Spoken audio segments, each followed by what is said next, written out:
My God, I hate trucks. I hope everyone is in good health and safe from any illness. We have seen and heard in recent news about the spike of COVID-19 cases in other countries, including our neighbor Indonesia, due to the more contagious Delta variant of the coronavirus. Alam mo, just a few months ago, because Indonesia was well prepared, marami na silang na-stock na bakuna. And they were one of the few countries to declare that they were almost COVID-free. Ang problema, doon sa Indonesia and in other countries, may pumasok na variant called Delta. Actually, this is just a mutation of itong COVID-19. But ito is more, they say that it's more vicious, it's more aggressive, and fatal. So, as of July 16, the Department of Health has reported 16 new cases of Delta variant in the country. That should give us, put us in grave concern because sabi na nga na it is aggressive, vicious, and more virulent and can cause death faster than the COVID-19. So yan ho ang worry natin. According to our local health officials, the Delta variant is believed to be 60% more transmissible than the Alpha variant. Ang rami na kasi nito, ewan ko how it operates, I mean the virus, na it is easily transmitted to another person. But then again, maybe the Secretary of Health can give us a more detailed explanation. Matapos ito, tapusin ko lang ito. In comparison, the Alpha positive person can affect 4 to 5 persons, while the Delta 1 can infect 8 persons. So, it's more than 3.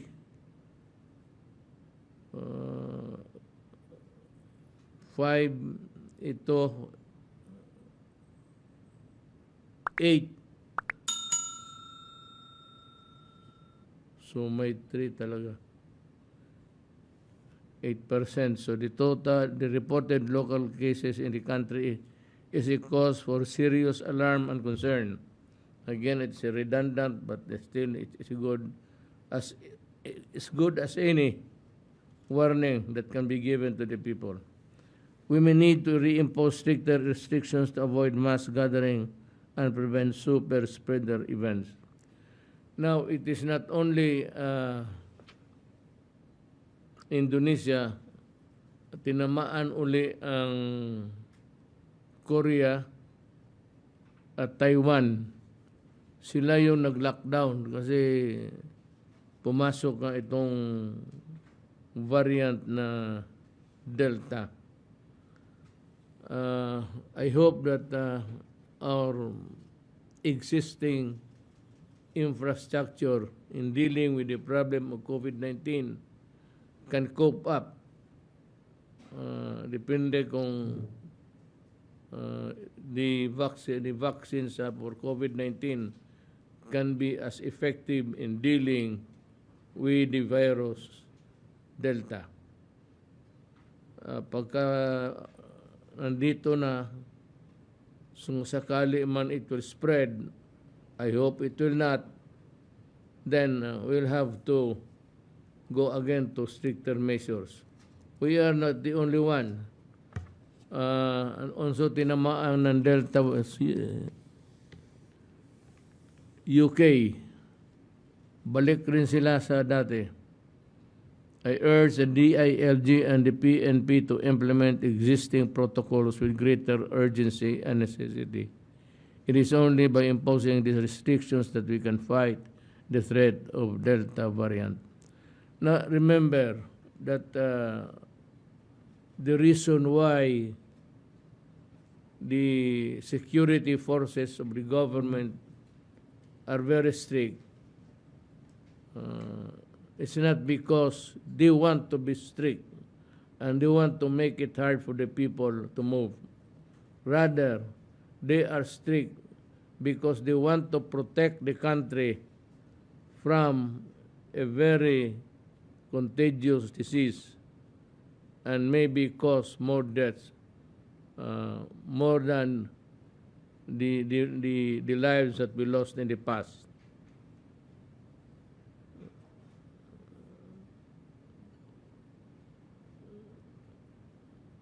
Meanwhile, the latest Pulse Asia survey reported similar data, with 43% respondents willing to get the vaccine. Alam mo, I don't want to be yung bunganga ko, pero itong mga buang na ito, they not only endanger themselves, their family, but everybody they come in contact with, and everything that they touch or hold, mag-iwan sila ng virus, they can spread, and they are called the spreader because they spread with more audacity. Diba? Ika nga. So, huwag kayo magalit sa pulis at sa mga military kasi utos ko yan. So, hindi man nila kasalanan kasi pag hindi nila na-implement, pag may nakita ako na violation, sila man ang bubulyawan ko. So, in other words, they're just doing their duty. So, kindly understand that. They would be the last or the least of the persons to tinker with the lives of people, except that when they are called upon to do a duty, they do it kasi alam nila ang danger. So they themselves know that it is also to their advantage if they impose the restrictions more hindi naman harder, but more in line with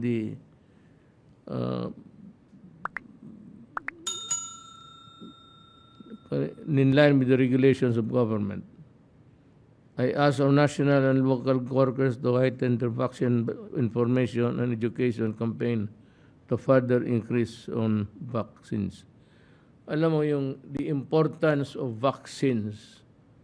Yung word na lang, the importance of vaccines, you must get the vaccine or you die. Ilang beses na yan sinasabi na, many times. So, kung ayaw talaga ninyo maniwala, huwag mo na lang kayo lumabas ng bahay para wala kayong mahawa. At kung ganyan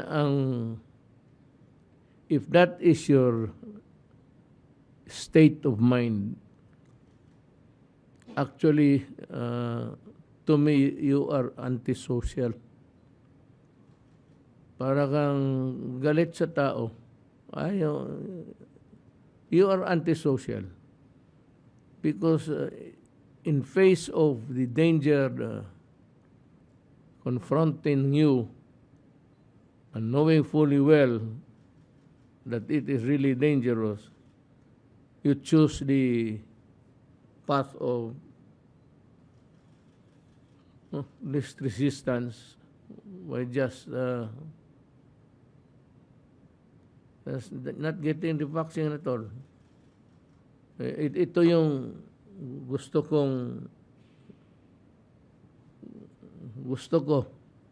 Ito yung gusto ko sila.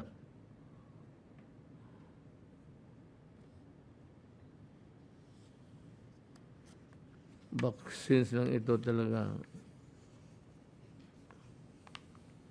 I have seen in the news in a recent incidents where a certain Arvin Tan resisted arrest by police authorities and led a car chase from Quezon City to Manila, damaging several vehicles and injuring many.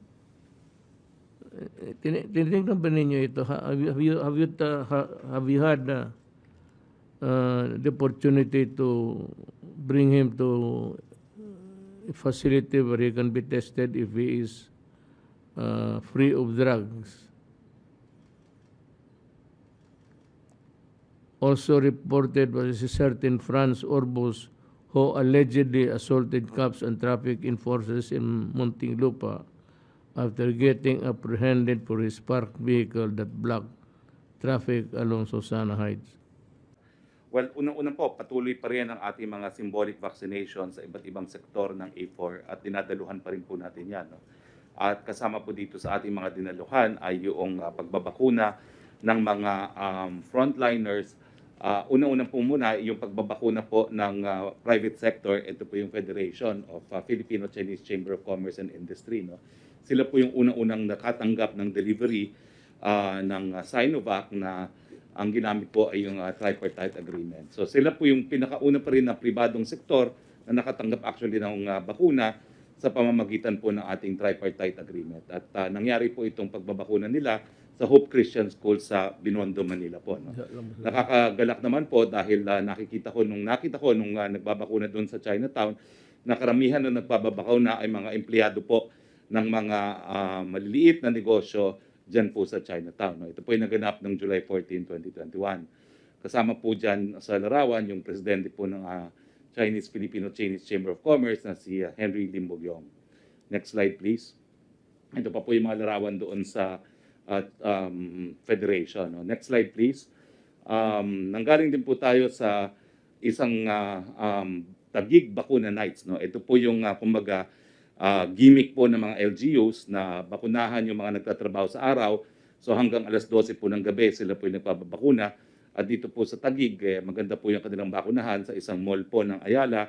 At meron pa po sila mga entertainers, no, para hindi po maimit yung mga galing sa trabaho habang sila po yung nagpapabakuna.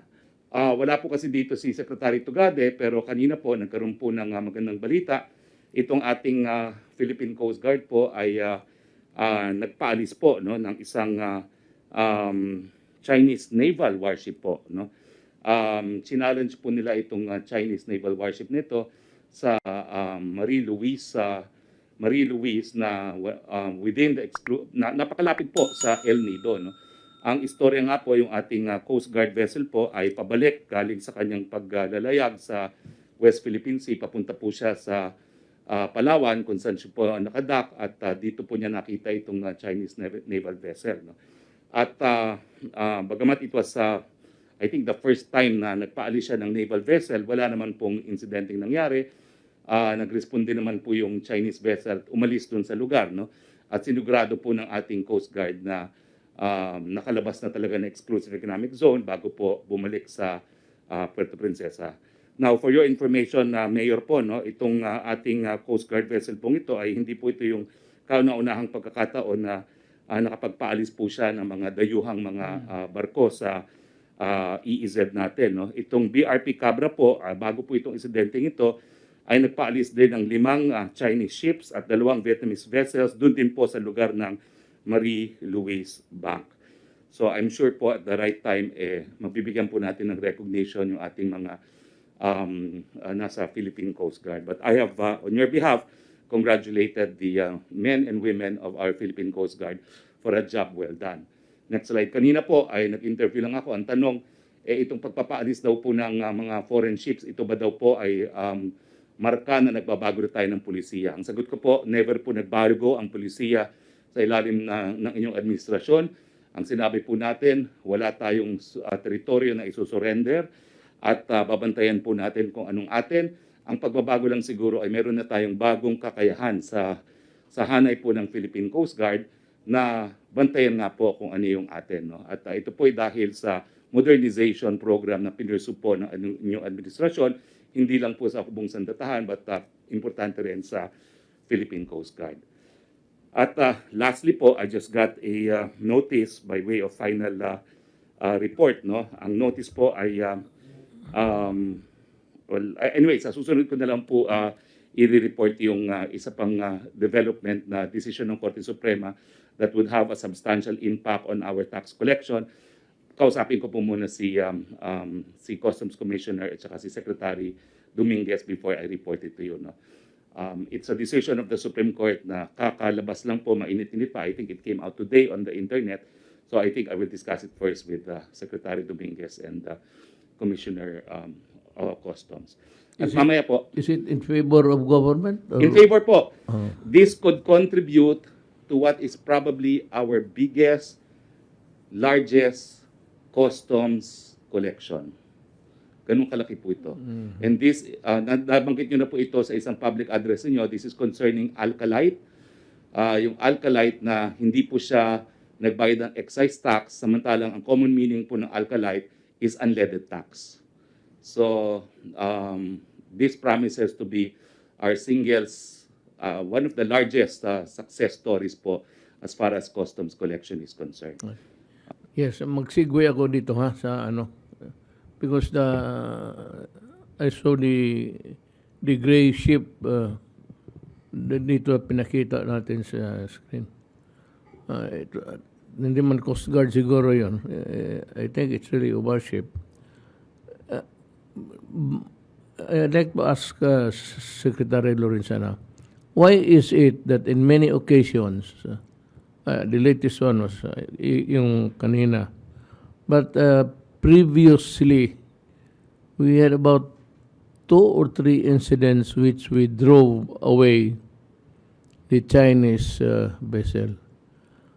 Gusto ko lang basahin ang utak ng mga taonan. Bakit madali silang mapaalis? Are they avoiding any confrontation? Or parang goodwill, or there's something afoot. We really do not know. Kasi madali mapaalis ngayon eh. I think previously twice in the past. Talagang pinaalis sila and they readily agreed to the suggestion of the Coast Guard to move away from the territorial waters. Yes, Del. Mr. President, ang suspect ako po ay kaya sila umalis dahil napakalapit na nila sa Palawan eh. And that is already not contested sa atin yun eh. So, isa yun. Pangalawa, parang ayaw nilang magkaroon ng insidente dyan involving their naval ships kasi naval ships na ginagamit nila samantalang ang ginagamit natin ay yung civilian ship na Coast Guard. So, yun po mga dahilan siguro kung bakit ayaw nila makipag-confrontation at umaalis na lang sila. No, historically, we never really sent any of our warships. Puro Coast Guard lang. That's really Coast Guard is part of the diplomatic, yan we do not send warships. And Mayor, if I may add, siguro kasama na rin po dyan yung mabuting relasyon natin ngayon sa China na ayaw rin nilang madistorbo. No? So pag nalalaman naman nila na talagang napakalapit na sa Palawan at kinakailangan umalis, umaalis naman sila pag pinapaalis. Yun lang po. Kaya nga. So it's very easy for them now to go away upon our suggestion. Ginoong Pangulo, ibig ko pong ipaabot sa inyo na ang inyo pong lingkod ay nakatanggap ng tawag sa telepono at mga text na galing po sa Mayor ng La Paz na si Mayor Venus Jordan, Mayor Christian Rodriguez ng Taytay, Palawan, ganun din po si Mayor Rocky Ilagan ng Puerto Galera. At ganun din po yung mga nandyan sa mga barangay kapitan ng Holy Spirit, ng Payatas, at ng Bagong Silangan. Ito po'y kaugnay sa pangangailangan nila ng bakuna. At madali naman po natin, ito'y nirefer kagad natin kay Secretary Charlie Galvez at kay Secretary Duque, at sila naman ay karakarang nagbigay ng commitment nila na magpapadala sila ng mga bakunang kailangan nila. At nagpapasalamat naman po sila sa mabilis na tugon ni Secretary Charlie at saka ni Secretary Tingkoy Duque. Doon naman po sa mga naririyan po sa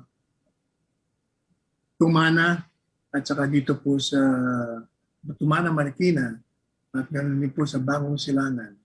Galing po tayo doon kahapon at nagkaroon po nga ng video call First Lady Hanelet Avancenia.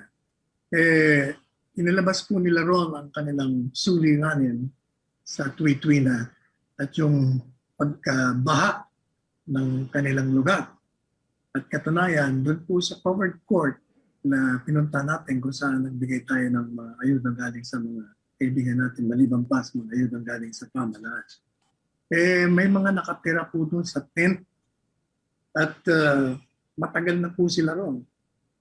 At ang problema daw po nila, kung maaari, pinaparating po sa atin na kailangan nila ng dredging, kailangan nila ng dike, at palagi na lang daw po ang suliranin nila.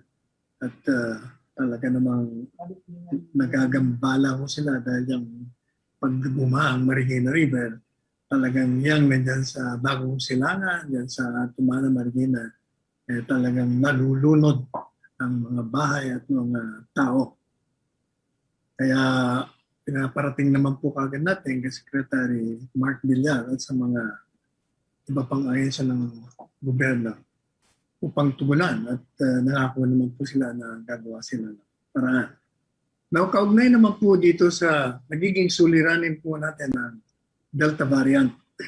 At palaging nakikiusap sila Secretary Duque, sila Secretary Charlie Galvez, na tayo ay palaging mag-observe nitong social distancing na tinatawag, ng pagsusuot ng maskara, paghugas ng mga kamay.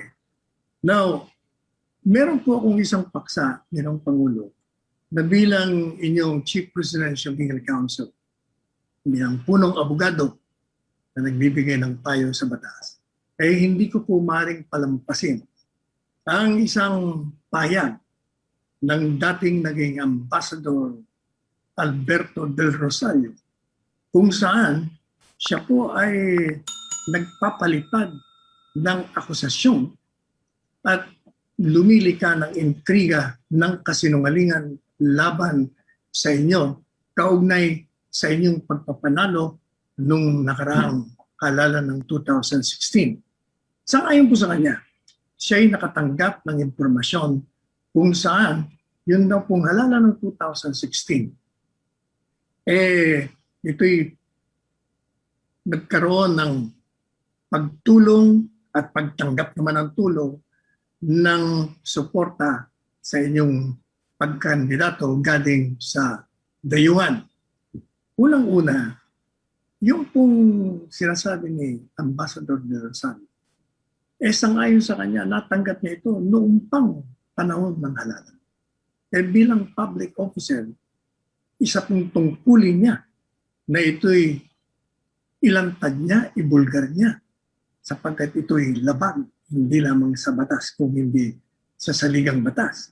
Subalit, hindi po siya umimik. At ngayon lamang siya nagsasalita nang wala pang ebidensya. Kaya ang tingin po natin yan, ito, ang layunin po ni Mr. Del Rosario ay mantsahan ang iyo pong pagkapanalo noong 2016 at ilarawan na kayo'y lumabag sa batas at sa saligang batas. Alam po ninyo, sabi ko nga po sa counterpoint at sa mga interview sa akin sa media, ito pong akusasyon, unang-una isang kabalbalan, isang kasinungalingan. Sapagkat kayo bilang abogado, bilang isang public prosecutor o piskal at dating alkalde na kilala sa mabangis na pagpapatupad ng mga batas at ng saligang batas, labag sa karakter nyo na kayo ay humingi o tumanggap ng tulong sa isang dayuhan upang manalo lamang sa halala. Alam ninyo at alam nating lahat na yung paghingi ng suporta at pagtanggap ng suporta sa isang dayuhang pamalaan upang makakuha ng boto sa mga botante, labag ito sa election law, labag sa saligang batas. At ito, kontra din po sa inyong karakter na kayo ay kilalang-kilala na nagpapatupad ng halos mabangis na pagpapatupad. Firstly, at walang awang pagpapatupad ng batas kahit na nga sa inyong sarili. At kung tungkol naman doon po sa pagpapanalo ninyo, na pilit niyang minamansahan, ang kasaysayan po ninyo, Ginoong Pangulo, ay nagpakita na lahat ng halalan na sinamahan ninyo, wala kayong ipinatalo. Sapagkat ang naging political brand ninyo na inasahan nyo na tatanggapin kayo ng tao ay yung inyong iron-willed, responsive, and inclusive kind of governance. At yung pong mga accomplishments na nagawa niyo bilang alkalde at bilang isang public servant na umani ng paghanga at respeto ng mga kababayan. Hindi nyo kailangan unang-una ang suporta ng dayuhan at hindi kayo maaaring humingi at tumanggap sapagkat ngayon ay labag sa batas, labag sa saligang batas at labag sa inyong karakter.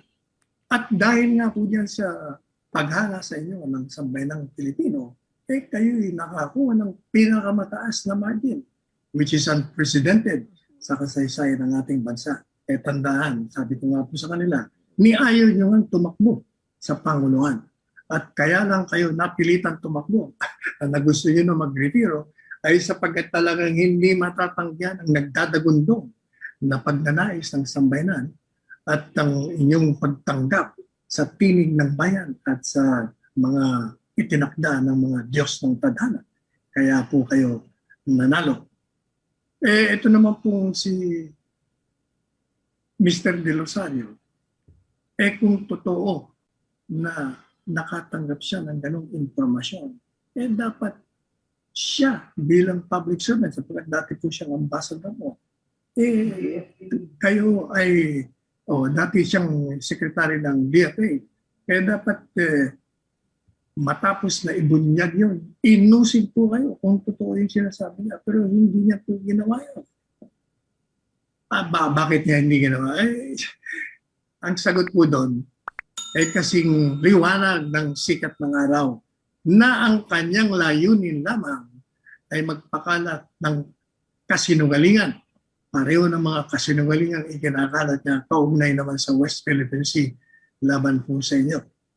No, sir, Kaya ito pong mga let detractors nyo, let siguro me panahon na po cut you, Sal. na tumahimik at Yung maghunos tumahimik. din naman sila at tanggapin nila ang katotohanan na talagang kayo ay tinatanggap ng tao dahil sa inyong mga ginawa sa sambayan ng Pilipinas. Sandali. May I cut you there? Alam mo, itong visiting forces agreement, ang extension niyan is on deck, on the table. Ngayon, gusto ko lang makiusap o hindi makiusap, makipagsalita o makipag-ugnayan, or I just want to talk to some people in Washington, be it from the office of the President or the State Department or the Defense Department. You know, we are still investigating it. But you know, ikaw, Alberto, pag nasilip ko lang meron ka, I will charge you for marami akong ididemanda sa iyo. Ako, I have not for the life of me sued anybody, libel or anything during my 23 years, 4 years as congressman, tapos vice mayor, hanggang presidente. Pero ikaw ang habulin ko kasi ikaw ang nag-transmit sa message. You are in olden times, kung atwar lang tayo sana, you are guilty of treason. Kaya nga pala, kasi hindi ka Pilipino. Kung saan ka napulot, bakit itsura mo, hindi ka talaga Pilipino, sa totoo lang. At ayun o, ang mabigat sa iyo, ikaw yung nag-transmit. And I said, that is treason. Kaya daldal ka ng daldal dyan, anong China magtulong sa akin? Gago ka, saan mo nakuha yan? 16 million makuha mo ng tulong sa ibang bayan. 16 million mabili mo. Ang aking majority is 6 million over lahat 16 million. 16 million plus voted. 6 million of that was my majority over your friend. Kaya ikaw yung mukha mo, hindi ko nga malaman kung Pilipino ka ba o are you Pilipino? I want to see you personally. Where can I meet you? Saan ka ba nagkakape-kape? Ibuhos ko yung kape sa mukha mo. Maniwala ka. Hindi ka maniwala, subukan mo. Try conveying to me the message where I can find you. At pupuntahan kita. Hindi ako magdala ng security. Ako lang. Ibuhos ko yung kape sa mukha mo. Nasaan ka ba ngayon? Kasi gusto kitang puntahan. Sa bahay mo. Katukin kita. Ako lang mag-isa, huwag kang matakot. Hindi ako sanay. I was born alone in this world. So, I will live alone. Magandang gabi sa inyong lahat.